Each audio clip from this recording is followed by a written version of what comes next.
In this video I'm splicing together pictures of replacing my cheap Gladiator OEM light bulbs with Alla LED lights. In these first few slides you see the before and after. The process was actually very simple after I realized you simply take the grill off the Jeep to access the headlight cans. There are 6 plastic rivets that need to be removed. If you are doing any work on newer cars, I highly recommend a good set of plastic tools and wedges for your toolbox. Like these. Here you can see the grill has been removed and I'm taking the headlight cans out.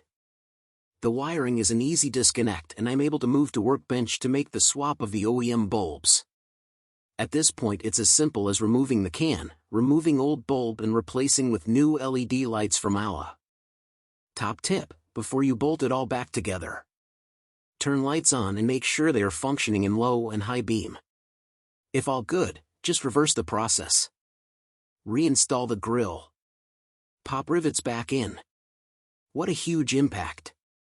Thanks for taking the time to watch this video. Future clips will be actual video, but I have several jobs/tasks I've done to my 2020 Gladiator where I thought would be easier to just show and tell what I did.